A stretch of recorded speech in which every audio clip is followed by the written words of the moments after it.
ఐదేళ్ల వైసీపీ విధ్వంస పాలనను పారద్రోలి 2024 సార్వత్రిక ఎన్నికల్లో అనూహ్య పరిణామాల రీత్యా 3 పార్టీల కూటమి కొలువు తీరి ఏడాదిన్నర కావస్తూ ఉంది. ఇచ్చిన ప్రతి హామీని కూడాను తూచా తప్పకుండా అమలు చేసే క్రమంలో ఆ హామీల అమలు మాత్రం ఈరోజు వివాదాలకు వేదిక అవుతుంది. సూపర్ 6లో భాగంగా ఆర్టీసీలో మహిళలకు ఉచిత బస్సు ప్రయాణం ఈరోజు ప్రతి చోట కూడాను బస్సుల్లో పోట్లాటకు దారితీసే పరిణామాలు చోటు చేసుకుంటాం. మరోవైపు చూస్తే రైతన్న రోడ్లకి ఎక్కి ఎరువుల కోసం ఇంటిలిపాది పడికాపులు కాయాల్సిన దుస్థితి.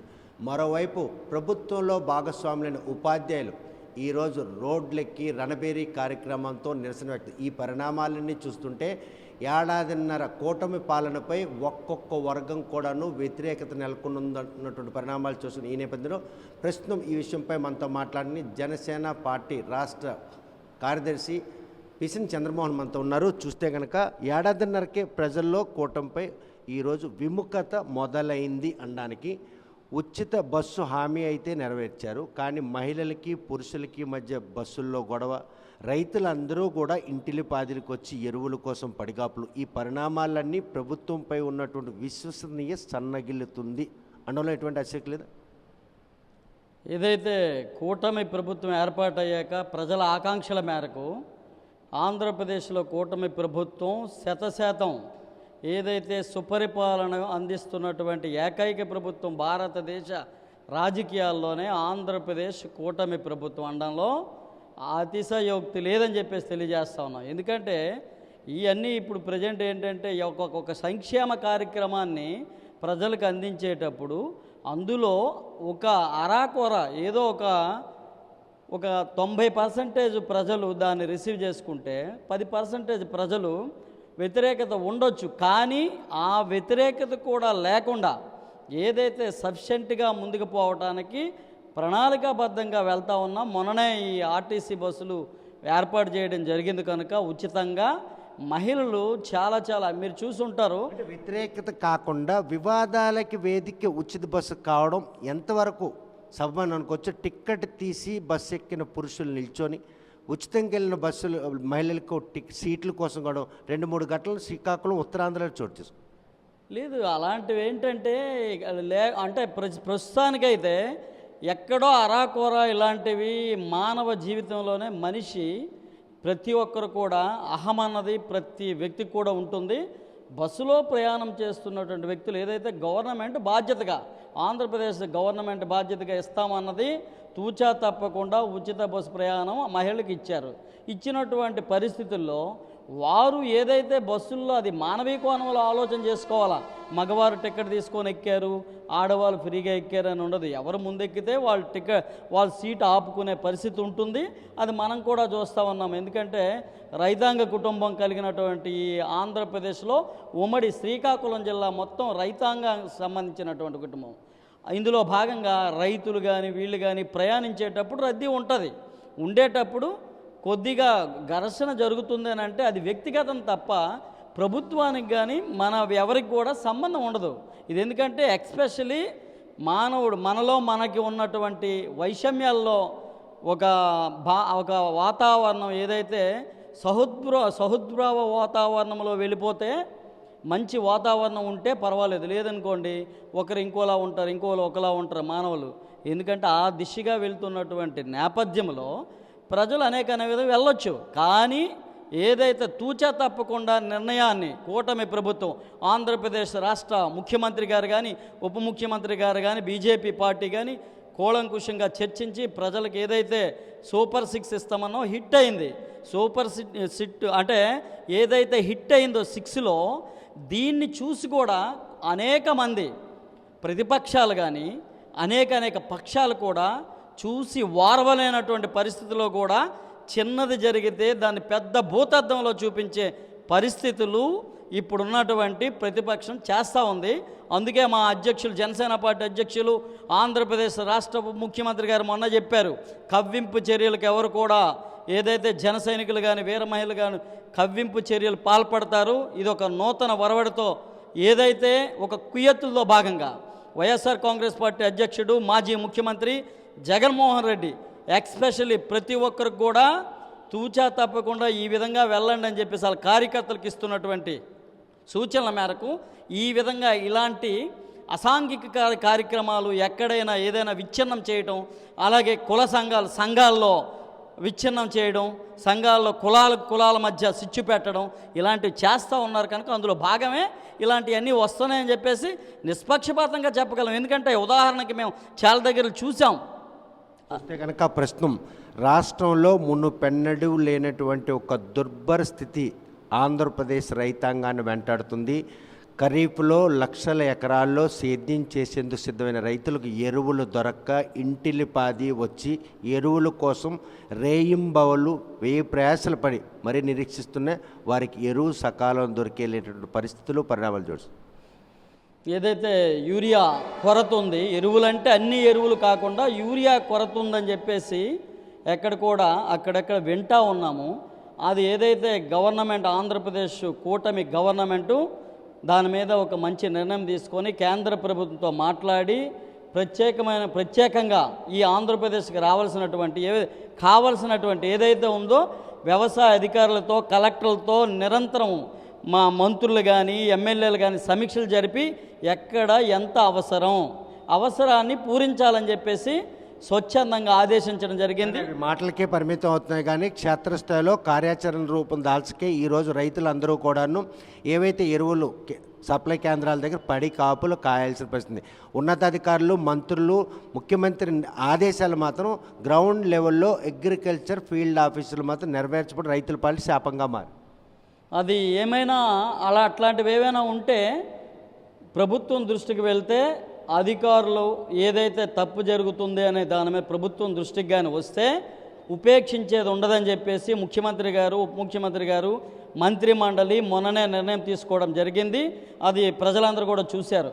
ఆ దిశగా ఈ కొరత దేనికి వస్తుంది ఏంటనే చెప్పేసి కూడా కృత్రిమ కొరత కూడా ఏదైతే వ్యాపారులు ఉన్నారో వ్యాపారులు కూడా కృత్రిమ కొరత చూపించి ఇందులో కూడా ఏదైతే ఈ కృత్రిమ కొరతల్లో కూడా ఏదైనా లోభూయిష్టకంగా ప్రతిపక్షాల పాత్ర ఉందని చెప్పేసి కూడా లోతుగా విచారణ చేయాల్సిన ఆవశ్యకత అవసరం ఉంది. ఎందుకంటే ఈ ప్రజలకి కావాల్సిన సఫిషియెంట్గా ఏదైతే యూరియా కావాలో వాటికి కావాల్సినటువంటి యూరియా దిగుమతి చేయడం, వాళ్ళకి అందించడం వ్యవసాయ అధికారులు కానీ అందరూ అప్రమత్తమై ఉన్నారు. కానీ కాలాతీతం అయిపోతూ ఉంది.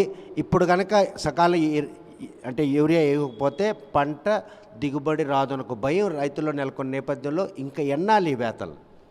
తప్పకుండా. ఎందుకంటే వేతన కాదు, అయితే విషయం ఏంటంటే రైతుకి ఒక రైతు బిడ్డగా నాకు కూడా ఆల్రెడీ యూరియా కానీ వీటి కోసం పంటల కోసం నాకు అవగాహన ఉంది, పూర్తి అవగాహన ఉంది. ఎందుకంటే సకాలంలో వరి కానీ ఇది కానీ వేసేటప్పుడు అవసరం. కానీ ఇది కృత్రిమ కొరత అయితే దీని మీద తగు చర్యలు తీసుకోవడం జరుగుతుంది. ఇమీడియట్లీ రైతాంగానికి దోహదపడాలా అని చెప్పేసి అధికారులకి కానీ ఏదైతే అధికారులకి, ఎమ్మెల్యేలకు, మంత్రులకు ఆదేశించడం జరిగింది ప్రభుత్వం. ఒక రైతు కుటుంబీకుడిగా, ఉత్తరాంధ్ర సుపరిచిత వ్యక్తిగా మీకు ఇప్పుడున్న హోదాలో ఎంతమంది తెల్లవారు లెగిస్తే యూరియా కావాలని ఫోన్లు వస్తుంది? ప్రస్తుతానికైతే యూరియా కావాలని ఫోన్లు అయితే వస్తున్నాయి. వారికి కూడా మనం ఏదైతే కావాలని అడుగుతున్నారో అది ఈరోజు అడుగుతున్నారు, ఈరోజు రాలేదండి మాకు ఇది అవ్వలేదని అంటే మరుసటి రోజుకి ఇప్పించే పరిస్థితులు కూడా ఉంటున్నాయి. వచ్చేసారి మాకు ఆల్రెడీ అందాయి, అయితే మేము ఒక 10 అడిగాము, 8 ఇచ్చారు, 2 తక్కువయ్యాయి అంటున్నారు. దీంట్లో ఈ ఆంతర్యం ఏమిటని చెప్పేసి కూడా ఇందులోనూ కూడా ప్రతిపక్ష తాలూకా కుట్ర దాగి ఉందని చెప్పేసి అనుకుంటా ఉన్నాం. దీని మీద కూడా విచారణ జరిపించాలి. ఎందుకంటే వ్యాపారులు కృత్రిమ కొరత సృష్టించి వ్యాపారులు కూడా చాలామంది అన్ని పక్షాల వారు ఉంటారు. ఇది ఎందుకు వచ్చింది ఏంటని చెప్పేసి సమగ్రమైనటువంటి దర్యాప్తు జరిపించి రైతులకు న్యాయం చేసే పరిస్థితులు అయితే నూతన గవర్నమెంటు ఏదైతే కూటమి గవర్నమెంటు ఒక సాయశక్తుల నిరంతరం నిర్విరామంగా పనిచేయడానికి ప్రజల తరపున సిద్ధంగా ఉంది. ఏ కొరత ఉన్నా సరే కొరత తీర్చడానికి ప్రభుత్వం తరపున మేము సిద్ధంగా ఉన్నాం. నిన్న ముఖ్యమంత్రి కలెక్టర్ల సమావేశంలో ఎవరైతే ఎరువులు వినియోగించకుండా ఉండేందుకు సుముఖ చూస్తారో వారికి 800 రూపాయలు ఇస్తాను. ఒక రైతుగా ఆయన మాటలతో ఏకీవిస్తారా?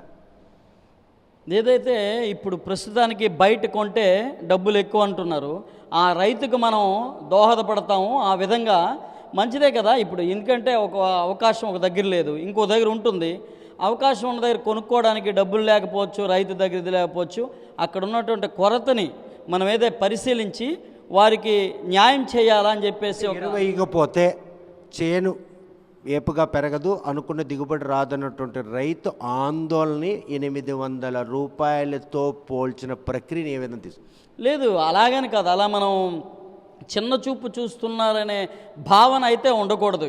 ఈ ఆంధ్రప్రదేశ్కి ఒక ముఖ్యమంత్రిగా, పెద్దన్నగా, ఈ రాష్ట్ర ప్రజల భవిష్యత్తుకు బంగారు బాటలు వేస్తున్నటువంటి ముఖ్యమంత్రిగా ఈ కూటమి ప్రభుత్వం ఆలోచన చేసి ఏ దిశగా వెళ్తే రైతాంగాన్ని మనం ఆదుకోగలమని ఒక నూతన వరవడితో వెళ్తూ ఉన్నటువంటి ముఖ్యమంత్రి.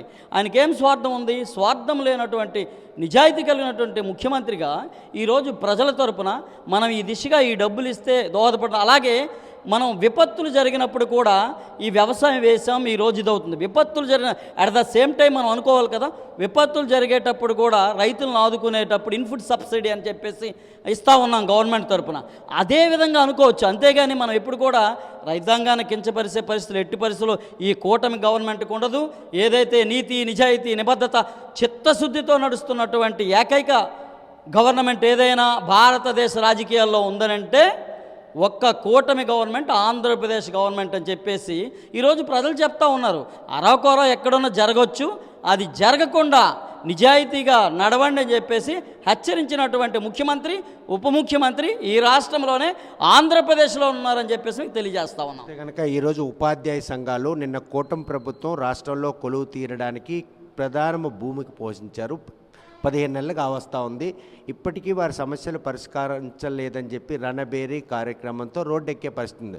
అంటే మళ్ళీ సర్వీస్ అంటే ఉద్యోగులకి ఉపాధ్యాయులకి మధ్యన ఒక వివాదం తలెత్తేందుకు ఈ రణబేరీ యాత్ర శ్రీకారం చుట్టే పరిణామం ఉందే. కూటమి కౌంట్ డౌన్ స్టార్ట్ అయింది అనుకోవచ్చు.